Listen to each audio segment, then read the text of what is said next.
Hey there, survivors. Thanks for tuning into this story. If you're new here, please consider subscribing. It really helps me keep these stories coming. And while you're here, let me know in the comments where you're listening from. Now let's get started. My name is Milo Burnett, and I'm an inmate who survived the beginning of the zombie outbreak. I arrived at Blackdrift Correctional Facility on the first Saturday of June, 5 weeks before everything changed forever. Blackdrift sits deep in the Black Rose marshlands of the southeast, miles from any major highway and swallowed by cypress trees and murky waters. The prison was designed for isolation, no easy way in, no way out. The swamp takes whatever wanders too far. The first signs of the outbreak were easy to ignore. A few inmates fell sick, nothing unusual in a place like this. But then they stopped responding, stopped moving like people should. By the time we realized what was happening, Blackdrift was already becoming something else, something worse than a prison. This is how it started. I was placed in cell block D, 3rd tier. People around here called it Danger Row, because they often put members of rival groups on the same floor. During my early days, I had to watch over my shoulder constantly. There was this lingering sense that no one trusted me, which made sense. A month before sentencing, I testified in a hearing against a longtime associate named Travis Graham. We had a deal. My testimony in exchange for a reduced charge. It helped me avoid a worst-case scenario, but it also painted a bright red target on my back. The day I arrived, the warden delivered his usual welcome speech over the intercom. It was full of stern warnings about discipline, the layout of the blocks, and a very specific mention of an ongoing research partnership with a medical institution known as Margrave Biotech. Rumor had it this facility had struck a deal. The warden received funds to improve the prison in exchange for offering access to the inmates' medical data. No one seemed to know the full extent, but the guards ran monthly checkups that felt more like lab sessions. Blackdrift was surrounded by a set of high, corroded fences, but what worried me more were the watery trenches inside that perimeter. If you tried to break out, you'd quickly find yourself stuck in knee-deep sludge, where hidden sinkholes could swallow you in an instant. The environment felt claustrophobic, as if the entire place was caught in a constant cycle of decomposition. Mold, mildew, and humidity seeped into the cell walls and gave the corridors a sour scent. I shared a cell with a man named Eugene Fitzgerald, serving a multi-year sentence for racketeering. Fitz was in his 40s, broad-shouldered, and had a collection of tattoos that showed he was loyal to a certain group on the outside. Despite his appearance, he mostly kept to himself. We got along decently because we both preferred quiet corners. Eventually, I shared my reason for landing here, minus the fact that I had informed on a major figure. I told him the official story of petty theft charges. He accepted it without pressing, but I saw the suspicion in his eyes. Several days passed in a dull loop, broken only by mealtime and mandatory medical checks. The medical unit took blood samples and tested reflexes. They never offered a direct explanation, just vague remarks about routine data collection. Fitz mentioned hearing from other inmates that a handful of residents who had pre-existing conditions were given preventative treatments. He claimed they came back with bandaged arms or bruises. One morning, about 2 weeks before the outbreak, we heard whispers through the steel doors about an inmate in cell block C who fell seriously ill after complaining of dizzy spells. He was taken to the infirmary, but never returned. Guards told us he was sent to an external hospital. Some inmates swore they heard yells echoing from behind the infirmary walls in the dead of night, but no one could verify it. This rumor blended in with the usual swirl of conspiracies in prison life, so I brushed it off. I had more pressing matters, like avoiding the folks who suspected I was an informant. I should have taken the rumor more seriously. In hindsight, that story was the earliest sign something was very wrong. The day the virus became impossible to ignore, we were woken at dawn by an unexpected siren. The loudspeaker blared. "Emergency alert, prison lockdown. All inmates remain in cells until further notice." The voice didn't belong to the warden or any guard I recognized. It spoke with a strained urgency, citing security concerns. The voice repeated the message 3 times, then cut off. Nobody had ever heard that type of announcement before, and it left every single block buzzing with confusion. The cell doors didn't open for morning chow. The overhead lights flickered. There was a restless energy among the inmates, and the guards on duty seemed on edge. By mid-afternoon, we were still locked in our cells. Water pressure was dropping, and only half the overhead fixtures were operational. Then, through the distorted intercom, another message played. Emergency alert. Prison lockdown remains in effect. Do not attempt to leave your cells. Security personnel are responding to an ongoing disturbance. It repeated twice, but no footsteps followed. No guards came to explain. That was the moment we knew something was seriously wrong. A few senior guards escorted a group of medical staff deeper into the facility, pushing a wheeled cart covered by a green tarp.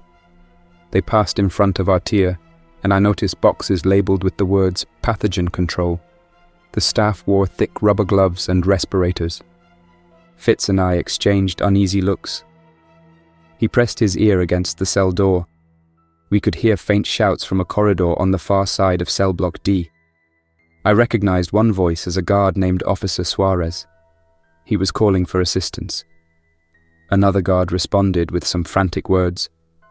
Then there was static, followed by dead silence. After a minute or two, a harsh scraping sound echoed down the hall, like something metal being dragged across concrete. We waited. No one came to explain. No guard walked by to ease our nerves. Typically, even during severe incidents, a corrections officer would at least make the rounds. Instead, we listened to tension building on the other side of the steel door. It was the sound of confusion, and behind that, fear. 3 hours later, they finally opened the cells. The warden's voice crackled over the speaker, demanding that all inmates line up in the hall for mandatory screening. We stepped out of our cells into a hallway patrolled by unfamiliar figures wearing protective suits. Their faces were hidden behind tinted plastic. Our regular guards were nowhere to be seen, except for Officer Suarez, who looked shaken. He ushered us forward, kept glancing over his shoulder, and refused to answer any questions. In the line, I spotted a face I knew well. Reggie Bancroft, an individual I used to work with on the outside before I gave him up to the prosecutors in a smaller case. He had his own reasons to suspect I had flipped. He glared in my direction and spoke to a tall man named Leon Delgado. Leon was rumored to have connections all over the prison. They kept whispering, occasionally glancing at me with narrowed eyes. As we approached the screening station, a makeshift setup in front of the cafeteria doors, the staff in protective gear aimed what looked like temperature guns at our heads and took blood from each prisoner. Every inmate was instructed to stand still while they measured vital signs. One by one, we were examined. If anyone asked a question, they were brushed off with a short command to remain quiet. When it was my turn, one of the staff pricked my finger, squeezed a sample into a small tube, then moved on without so much as a word. I saw the sealed containers get placed into a large cooler marked with a biohazard symbol. Next to it lay papers emblazoned with the Margrave Biotech logo. Fitz shot me an anxious glance, but we both stayed silent. We were told to return to our cells and wait for further instructions. On our way back, Reggie sidled up to me. He was sweaty, his eyes red.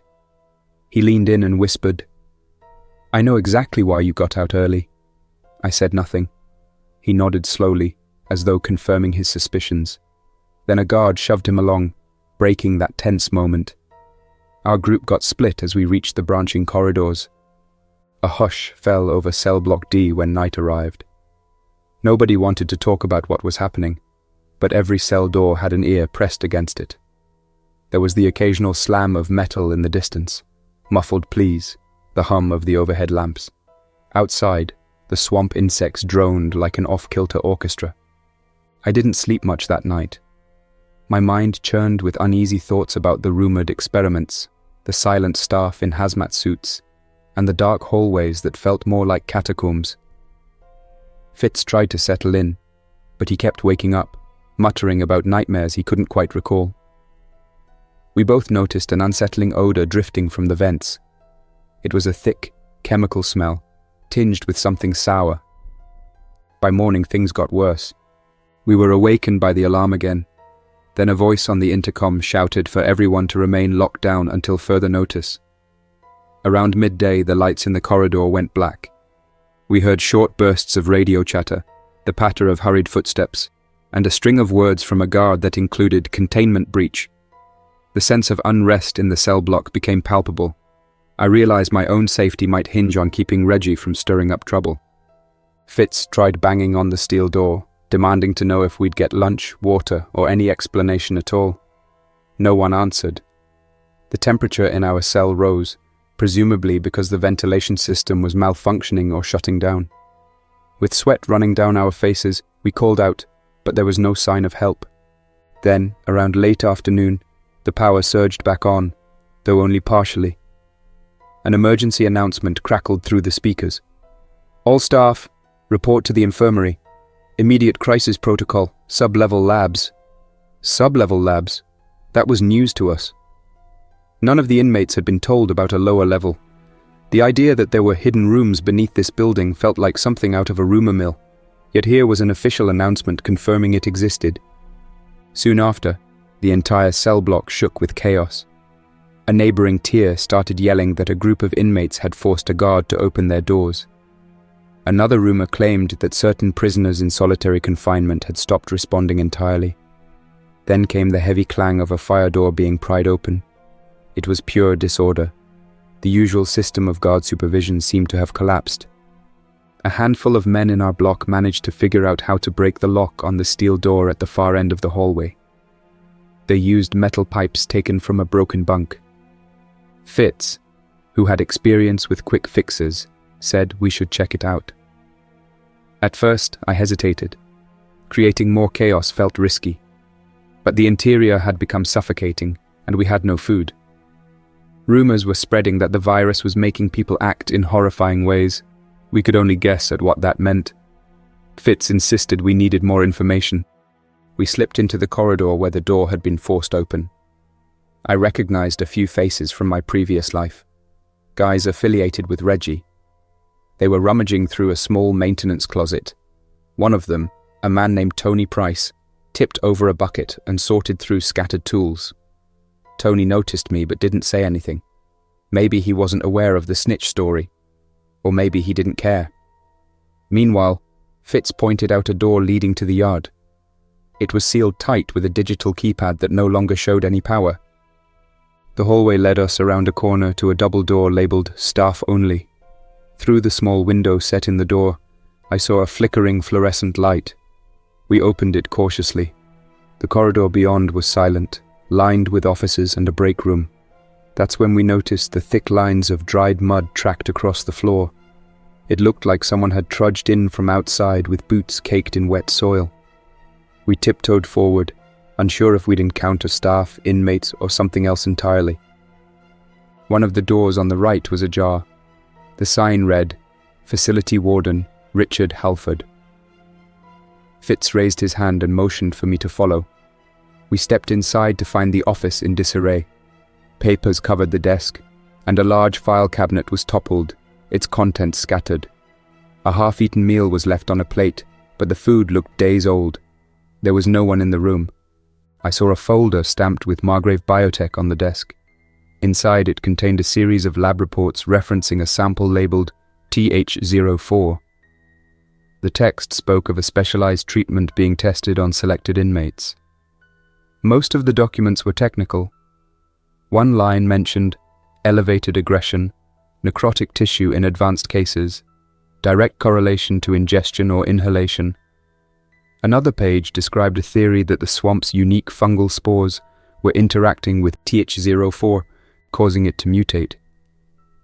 My stomach sank as I read about late-stage patients who lost normal brain function and exhibited violent outbursts. Fitz pulled a spiral notebook from a drawer. It contained notes in the warden's handwriting. The final pages mentioned an unfortunate incident in sub-level labs that had forced them to accelerate containment protocols. Words like highly contagious were scrawled in bold. Fitz shook his head. "So this is how it starts," he said quietly. We had no further time to dwell on it, because a loud crash echoed from outside the office.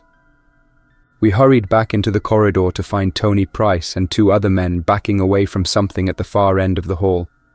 I couldn't see clearly around the corner, but I heard a strange rasping noise. Then I caught a glimpse of a figure stumbling toward them. It might have been a guard. The uniform was torn, and something about the person's movements seemed uncoordinated. Tony yelled for them to step back, but the figure kept approaching. As the figure came into full view, the overhead light revealed that the guard's eyes were darkened. His skin looked chalky, and he was missing patches of hair. He emitted a low groan and lunged forward. Tony swung a metal pipe, catching the guard in the shoulder. The blow barely slowed him. The guard's head snapped to the side. Then he lurched again, snapping at the air in Tony's direction. Realizing the severity of the situation, Fitz and I retreated into the warden's office and slammed the door. We heard yelling and the clang of metal just beyond the doorway. It was impossible to tell who was shouting, or if they were still in control of themselves. My mind raced back to the documents. Elevated aggression, necrotic tissue in advanced cases. This was no ordinary sickness. We barricaded ourselves inside the warden's office for a while. Fitz discovered a keyring in one of the drawers, along with a battered radio. We turned the radio dial, trying to pick up any frequency. Mostly static. Then a faint voice crackled through. "I repeat, sub-level labs compromised. Infected. Blocking. All routes. Do not proceed. Safety perimeter." The transmission cut out. We heard only static again. I looked at Fitz. He stared back, pale, 1,000 unspoken fears behind his eyes. Another crash in the hallway reminded us we weren't safe here. We had to keep moving. We slipped out through a side door in the office leading to a small corridor with a set of stairs descending to a lower level. A sign read, "Records and Evidence Storage." The hallway lights down there were partially lit by a backup generator. The smell of damp and a chemical odor clung to the walls, forcing us to breathe shallowly.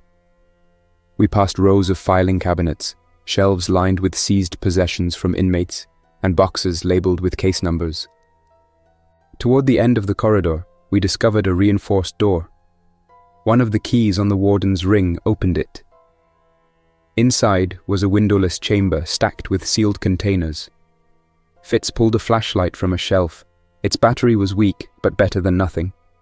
In the beam, we could see that these boxes belonged to Margrave Biotech. They contained vials, syringes, and more documents. One crate was half open. Inside, there were small canisters labeled TH04 Experimental. I felt my stomach twist. Here was confirmation that the facility had been storing the virus or a precursor to it. Fitz asked if we should try to destroy it. I had no idea how. We barely knew if it was stable. Trying to burn it might cause fumes or an explosion. We carefully backed out, leaving everything as it was. My only goal was to escape, to find some corner of this place that wasn't crawling with infected or overshadowed by corporate secrets. We locked the door behind us. The next corridor fed into a side stairwell that looped back up. We went up 2 flights, which brought us near the cafeteria. There, the stench of rotting food hung in the air. Trays and utensils were scattered along the floor, as if whoever had been there dropped everything in a hurry. It was empty now, but the seats were toppled. Broken glass littered the ground. A single overhead fixture flickered on and off, casting everything in an erratic glare. That's when we heard the squeak of a door from the kitchen area. We tensed, gripping whatever we could find, a plastic tray, a mop handle. 2 figures emerged, inmates, not guards, wearing stained uniforms. I recognized one of them, Carter Ma. We had occasionally played cards in the rec room. His arm was bandaged with a strip of shirt fabric. The other inmate, Dean Pollard, looked jumpy. They didn't appear infected, but neither was in good shape. Carter motioned for us to keep quiet and gestured for us to follow. They led us into the kitchen's walk-in freezer. It was chilly inside, but not as cold as it should have been. The power fluctuations must have shut down part of the cooling system. They had been using the freezer as a makeshift hiding place. Inside, I found 2 more inmates huddled together, along with an elderly guard named Officer Lowe. Lowe had a deep cut on his shoulder wrapped in gauze. Dean quickly explained they had been attacked by someone in a hazmat suit who displayed the same mindless aggression we saw in the hallway. Carter added that the infected seemed to have no sense of restraint. If they got their hands on you, it could be over in seconds. He said they'd seen one infected person corner a prisoner, then drag him away. No one knew what happened after that. The sound alone had everyone rattled. We stayed in the freezer for a short time discussing what to do next. Fitz revealed the documents we found about TH-04. Officer Lowe said he'd heard rumors that certain labs in the sub-level were testing advanced immunosuppressants combined with local spores from the swamp, which were believed to have unique properties. He had caught glimpses of the warden meeting with Margrave biotech reps who claimed they wanted to develop new medications for conditions like lupus or severe allergies. Something must have gone wrong, or the virus mutated. He speculated that it spread through bodily fluids or possibly the air. Given the ragged ventilation system in this old prison, it was a nightmare scenario. Eventually, we realized we couldn't stay in the freezer for long. We decided to form a larger group for protection and move toward the prison's administrative wing, hoping to find an exit or a safer area to regroup. Officer Lowe, despite his injury, insisted on coming with us. Carter, Dean, Fitz and I led the way. The other 2 inmates remained behind, too frightened to venture out. We wished them luck, though I suspected staying put was risky. Our small group navigated the corridors with caution. We passed dark cells where water dripped from broken pipes. At one intersection, we found half a dozen doors forced open. A dim emergency light revealed a smudged message on the wall. "No cure, keep out." My chest tightened at the sight of it, but we pressed on. The deeper we went, the more we noticed how the environment had fallen into disrepair. Some sections were flooded with a few inches of stagnant water. The smell was overwhelming. We had to duck under hanging wires and step around broken glass. Every so often, we'd spot spatters of dark stains on the floor or walls, left behind by frantic struggles. At one corner, we nearly collided with a stumbling figure wearing an orange jumpsuit. He looked disoriented, with pale skin and vacant eyes. Officer Lowe raised his baton, calling out softly for the person to identify themselves. The inmate stumbled forward, arms outstretched. Carter swung a broken table leg and managed to knock him off balance. The figure tumbled to the floor, but made no attempt to speak or defend himself in a normal way. Instead, he twisted his torso and reached upward with an unnatural determination. We realized it was no use trying to communicate. We skirted around him and hurried down the corridor. After navigating several twisted hallways, we found ourselves in the administrative section. The door to the staff lounge hung ajar. Inside was a chilling sight. 2 staff members lying motionless. They weren't moving, but we couldn't determine if they were truly gone. None of us dared get close. We saw no signs of life, and the risk was too high to investigate. We left them where they were, moving on toward the security monitoring room. The monitoring room door was locked. Fitz tried the warden's keyring, and to our relief, one of them worked. Inside, a wall of screens showed camera feeds from across the prison. Some monitors displayed static, others revealed nightmarish scenes. Hallways with flickering lights, a rec yard dotted with figures shuffling around aimlessly. On one of the screens, an automated message flashed in bold red letters. "Emergency alert, prison lockdown. Do not engage with unidentified individuals." We exchanged uneasy looks. The system was still running, but whatever had taken over Blackdrift, it wasn't human anymore. Then we caught sight of cell block D. A group of inmates was prying open cell doors. Reggie was among them, instructing them to gather weapons. They had cornered 2 men near a stairwell. Even over the low-resolution feed, I could see the terror in the men's expressions. Fitz cursed under his breath. Reggie was armed, leading a small group. From what we could see, they were heading in the direction of the administrative wing. That made me anxious. If Reggie found me, I doubted he'd ask many questions before taking his revenge. My past cooperation with authorities had made me the ultimate target in a place like this. That was bad enough under normal conditions. Now it felt even worse, with infected individuals wandering the halls. Officer Lowe checked the computer terminal. He tried to pull up system status details, but everything was locked behind admin credentials. The only thing the system displayed was a partial alert. Biohazard Level 4, full quarantine.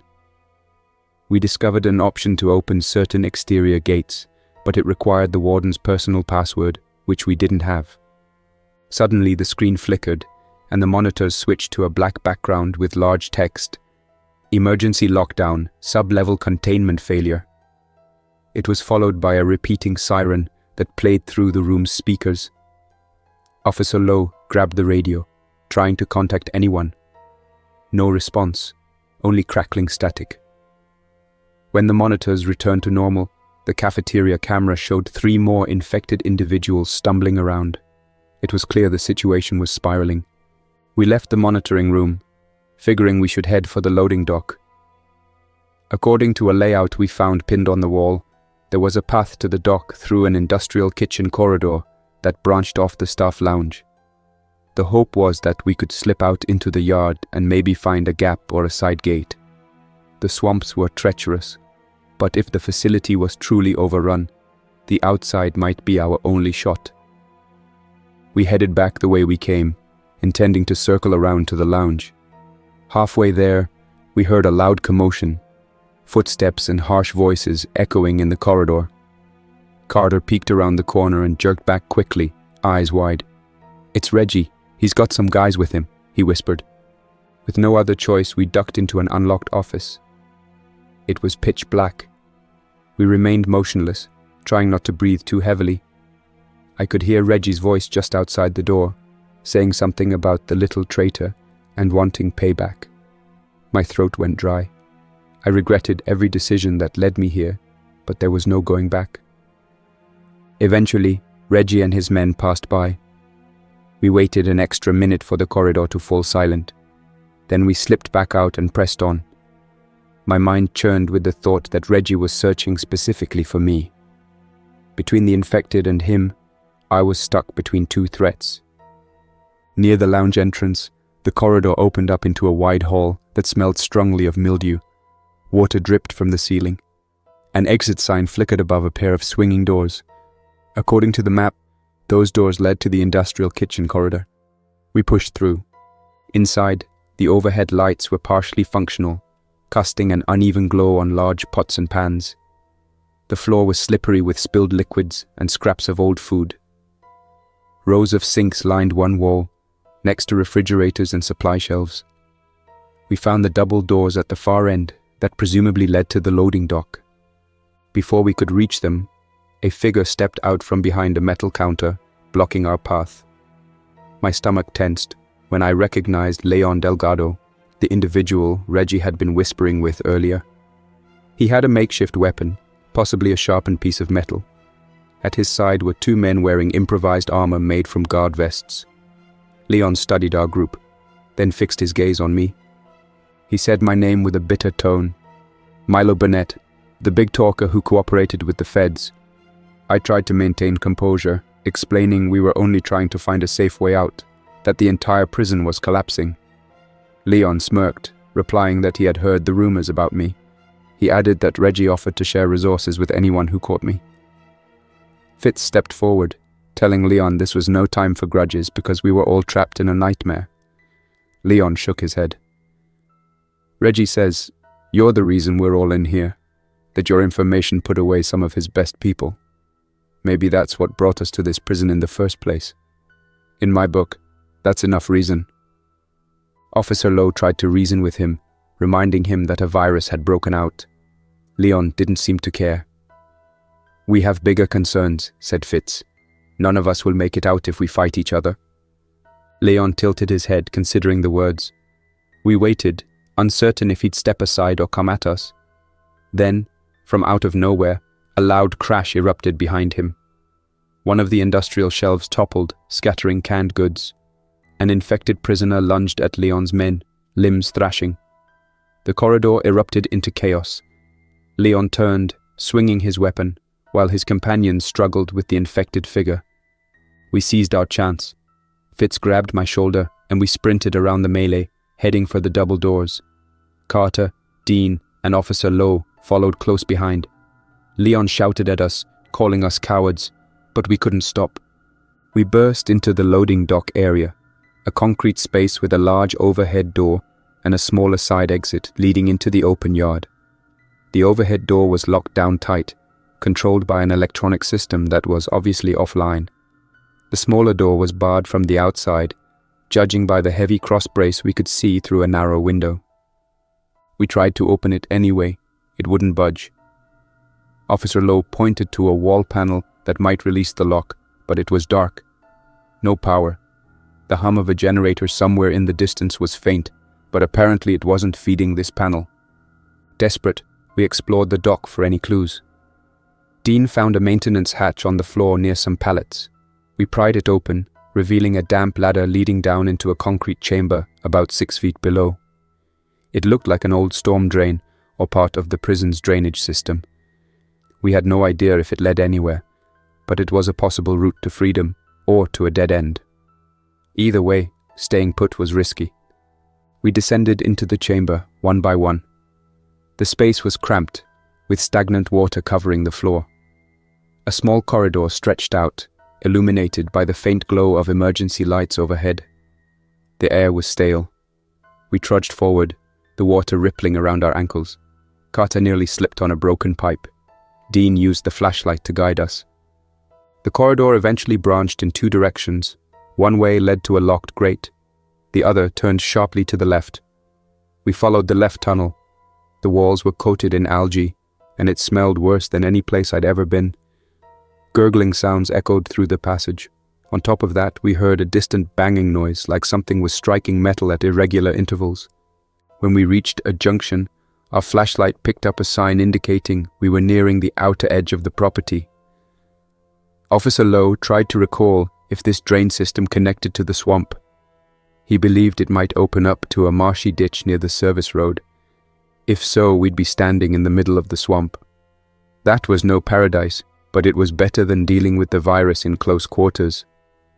We pressed forward, picking our way through the shallow water until we spotted a large grate overhead.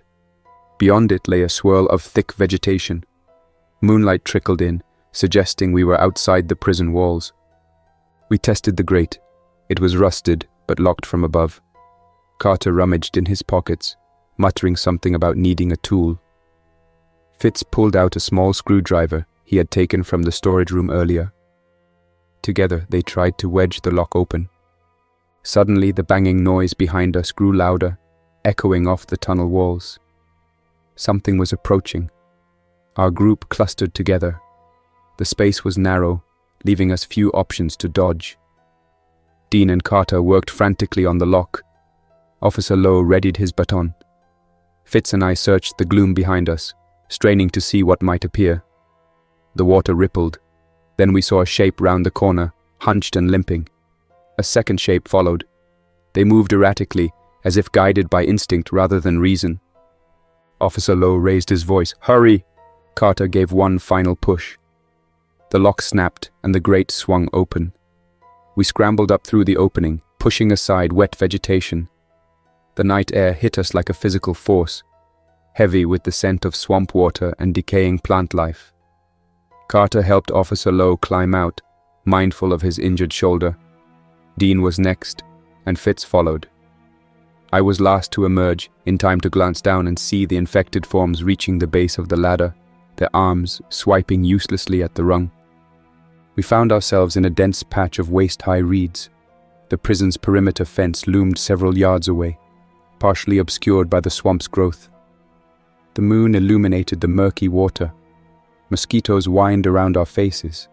The chorus of frogs and crickets droned, an eerie reminder of how close we were to nature now. From here, we could see the main building's floodlights.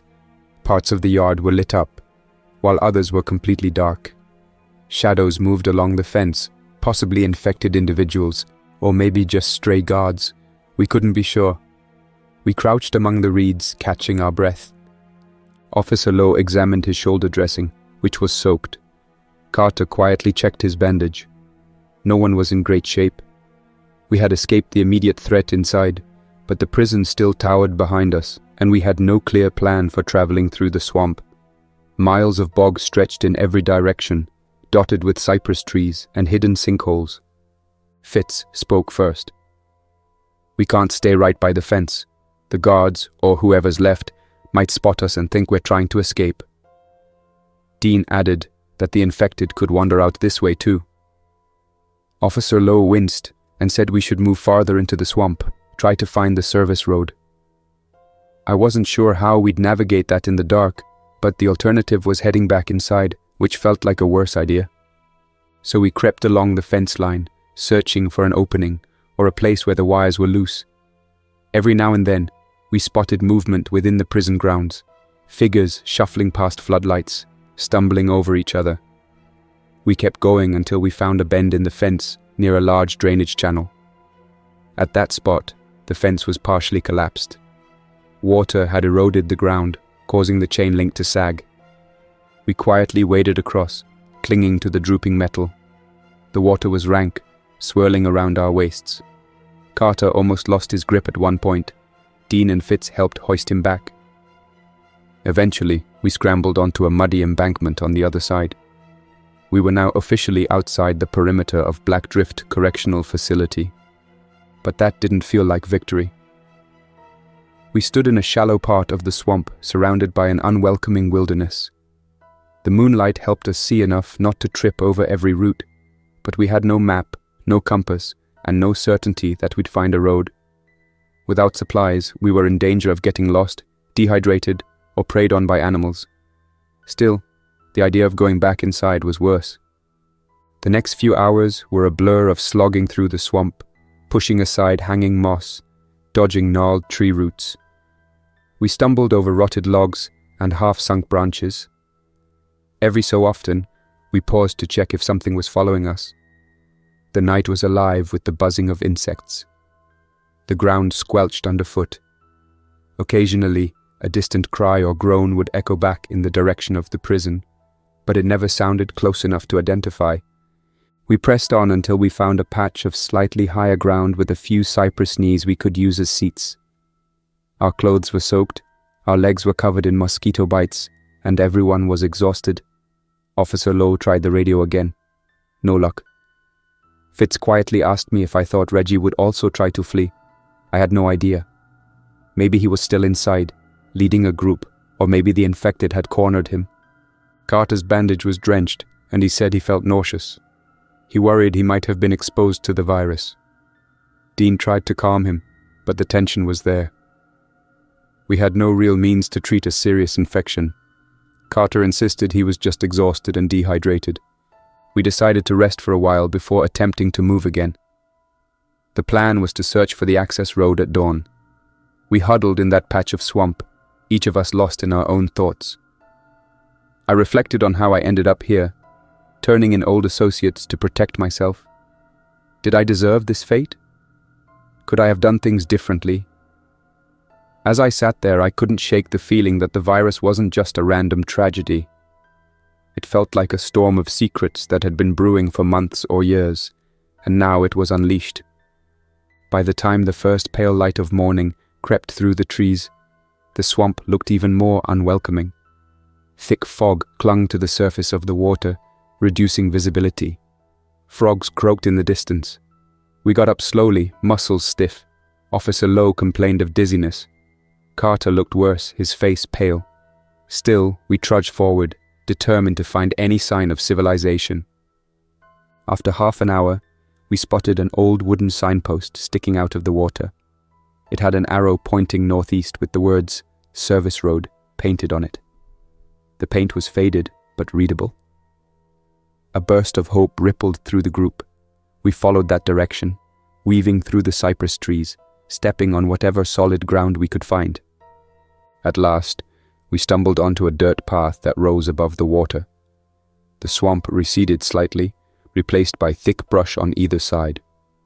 We followed the path until it widened. Then, We saw cracked asphalt, the service road. Relief washed over us. It was old, covered in potholes, but at least it led somewhere. We started walking along the asphalt, noticing old tire marks.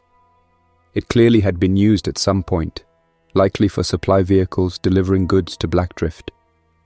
We pressed on for what felt like another hour or two. The sun climbed higher, burning away some of the morning fog. Carter's pace slowed. He coughed intermittently, leaning on Dean for support. My nerves frayed. I didn't want to believe he could be infected, but we had all seen how quickly the virus spread. I tried to reassure myself that we'd find help soon, maybe an outpost or a ranger station. Then, in the distance, we spotted a small structure near the road. It looked like a roadside checkpoint, possibly a guardhouse from the old days.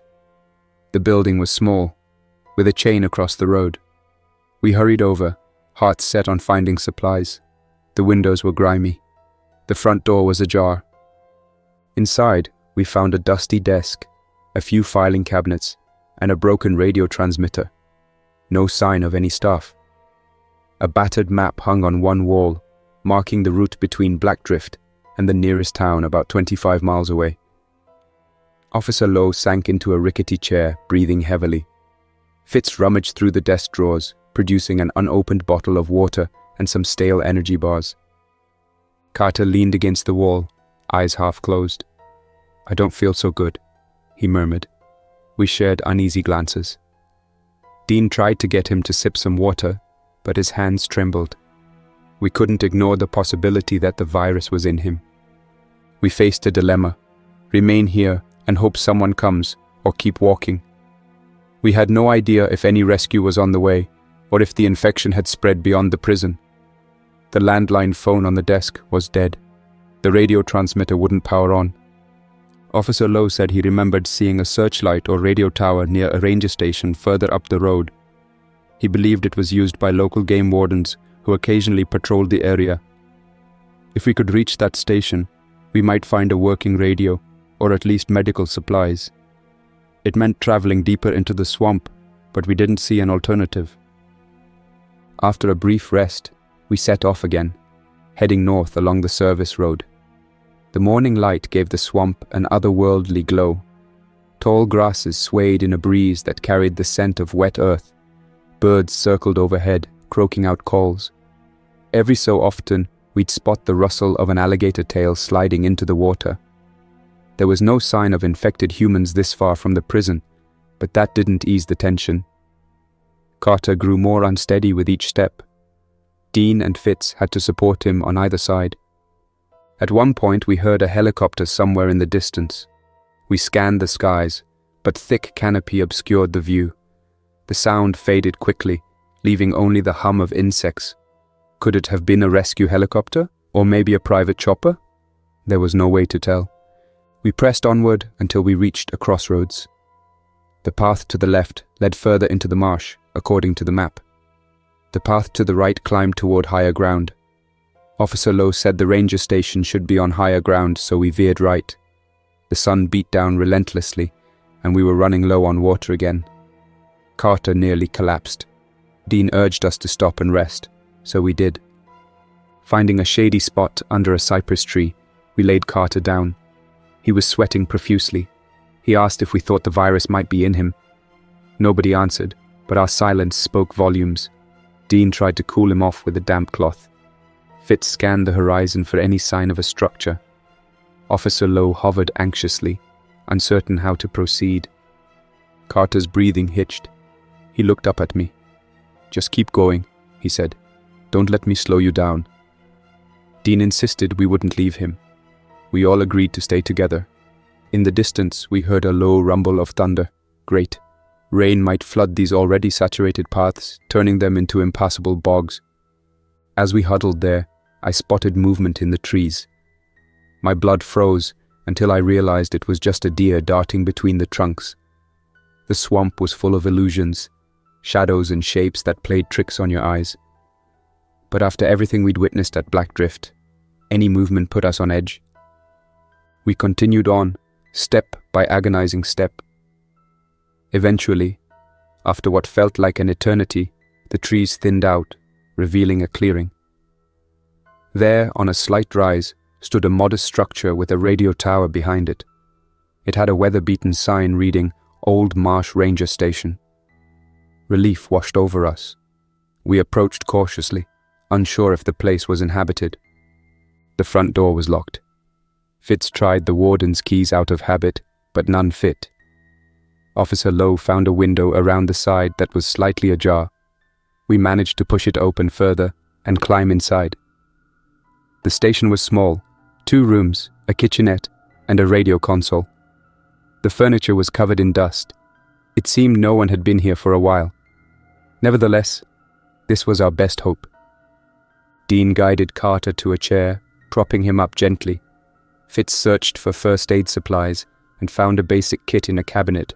There were bandages, antiseptic, aspirin, not much else. Officer Lowe attempted to power up the radio console. No response. He checked the circuit breakers in a corner panel. A few tries later, the overhead lights flickered on. The radio console hummed softly. Lowe pressed the transmit button. "This is Officer Lowe from Blackdrift Correctional Facility. We have a serious emergency." Static. He repeated variations of the message, adjusting dials, scanning frequencies. Finally, a faint voice emerged. "Copy that, but your signal is weak. Identify location." Lowe provided coordinates based on a map pinned to the wall. The voice crackled, cutting in and out. We caught fragments. "Outbreak. Quarantines enforced. Remain where you are. Possible pickup." Then static overwhelmed the signal. At least we knew someone was out there. We tried to clarify, but the voice didn't respond again. The sun was sinking, casting golden light across the swamp. Carter was delirious, shaking. Dean did his best to keep him calm. Fitz rummaged for anything else useful in drawers and cabinets. He found a half-empty water jug, which we rationed among ourselves. Officer Lowe repeated his call every few minutes, hoping for a clearer transmission. No luck. We had to face the possibility that rescue might not come soon, or at all. If the outbreak was widespread, we might be stranded. As night fell, we decided to barricade the station's doors and windows as best we could. Outside, lightning flashed in the distance. The rumble of thunder grew nearer. We braced for a rainstorm. The ranger station's roof leaked in a few spots, dripping onto the floor. We placed buckets to catch the water. Carter's condition deteriorated. He began muttering incoherently. Dean did what he could, checking for fever. Carter's skin felt clammy. Every so often, his gaze would lock onto one of us with an unfocused intensity. It was hard to watch. Officer Lowe sat quietly, pressing a hand to his shoulder wound. Fitz paced the small space, searching for anything to help. I hovered near the radio, rotating frequencies. Nothing but static. Outside, the storm arrived in full force. Rain hammered the roof. The windows rattled with each gust of wind. The darkness beyond was pitch black. Occasionally, flashes of lightning lit up the swamp, revealing twisted shapes of trees and the tall silhouette of the tower. Around midnight, Carter woke from a restless doze with a jolt. He let out a raw gasp, eyes wide. Dean tried to calm him, but Carter pushed him away with more strength than we expected. Officer Lowe tried to help. Carter suddenly staggered upright, as if possessed by a surge of energy, then stumbled and collided with a table, knocking items to the floor. Fitz and I grabbed his arms, trying to prevent him from hurting himself. Carter's breathing was heavy. A glint of confusion flickered in his eyes, as though he wasn't fully aware of what he was doing. He tried to speak, but no words came out. Eventually, he collapsed. Dean checked his pulse. It was still there, but faint. We realized then that time was running out for Carter, and with each passing hour, the virus, or whatever this infection was, could claim him fully, turning him into what we saw inside Blackdrift. We had to make a decision quickly. Officer Lowe resumed calling for help at the radio, sending out urgent pleas. After several attempts, a new voice came through. It was heavily distorted. "Hearing you. Outbreak. Quarantines enforced. Remain where you are." Then for a brief second, the The signal cleared, and we heard it loud and clear. "Emergency alert! Prison lockdown remains in full effect. All escape attempts will be met with lethal force." The voice crackled, cutting in and out. Our blood ran cold. Did that mean survivors like us would be treated the same as the infected? That was all we got before static set in again. Fitz shook his head, whispering that a few days might be too late. I stared at Carter, who lay on the floor breathing shallowly. Dean wiped sweat from Carter's forehead. Officer Lowe mumbled that perhaps we should try to find medication or risk traveling to the nearest town. But that was 25 miles away through flooded roads. We didn't have a vehicle or any guarantee the town would be safe. At some point in the early morning hours, Carter began to stir again. He tried to rise, limbs twitching. Dean and Fitz kept him from thrashing. His eyes were glazed as though he was drifting away from reality. An ominous hush settled over the group as we realized we might be moments away from losing him. I wondered if this was what the infected guard felt in his final moments, if he even had final moments of clarity. Lightning lit up the ranger station one more time. We saw the watery reflections on the windows. The storm was subsiding, but the world outside looked no less dangerous. In a sudden fit, Carter jerked violently, forcing Dean back.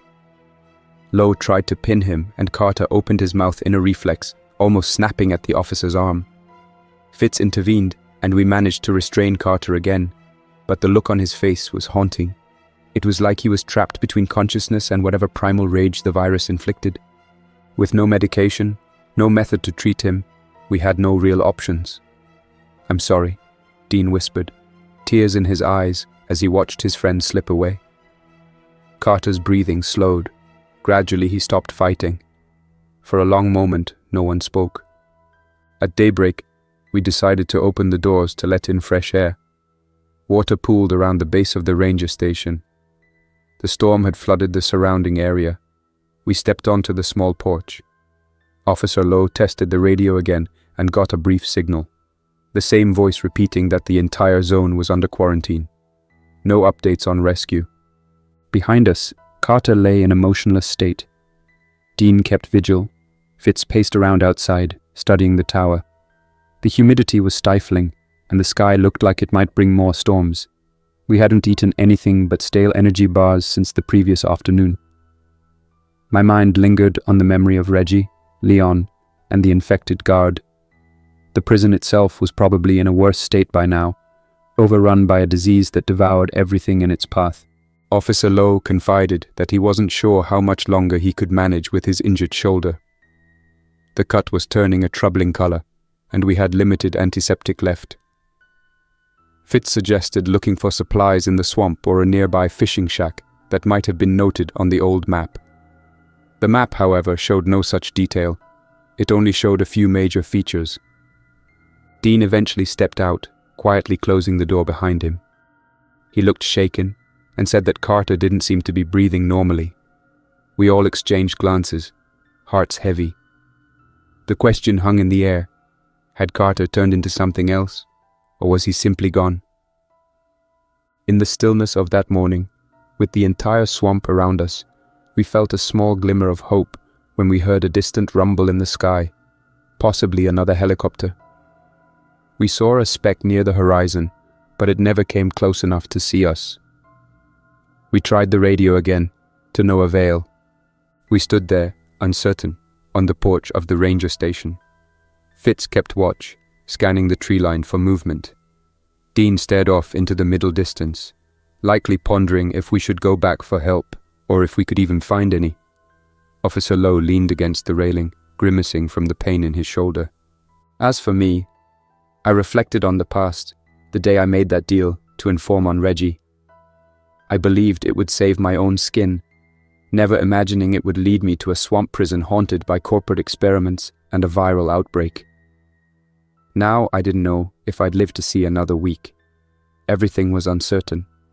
We had no idea how large the infected area had grown, or whether civilization beyond Blackdrift was also in crisis.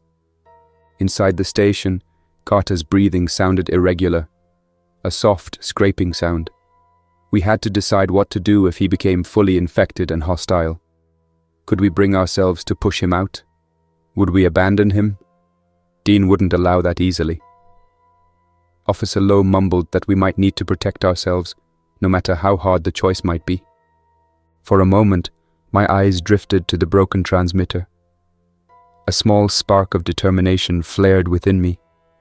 We had one lifeline with that radio, one faint chance to signal for help, or at least contact someone beyond this infected zone.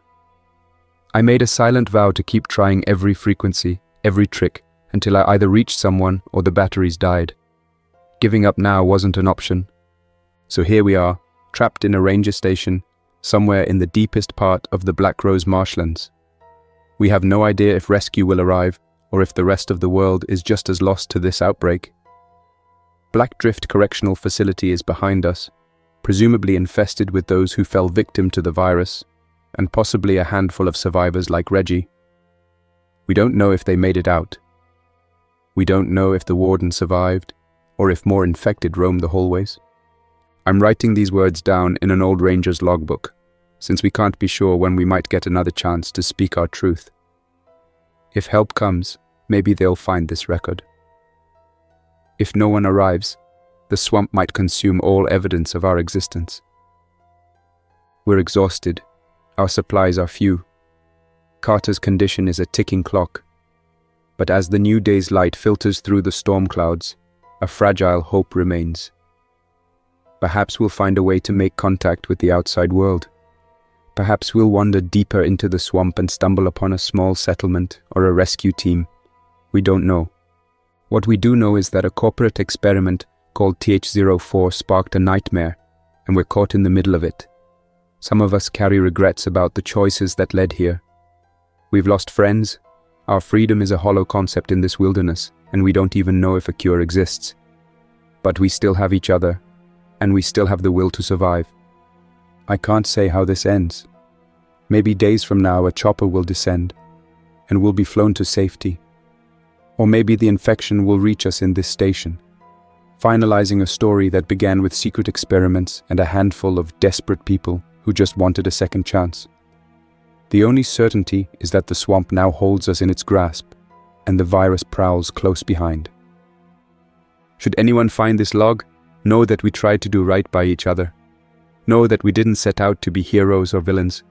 We were simply people caught in a storm of secrets and desperation.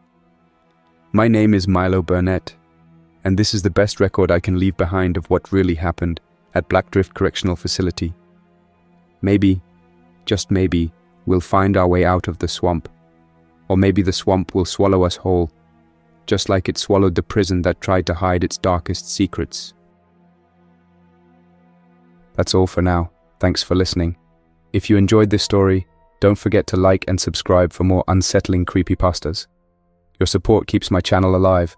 Until next time, stay quiet, stay vigilant, and trust nothing, not even the silence.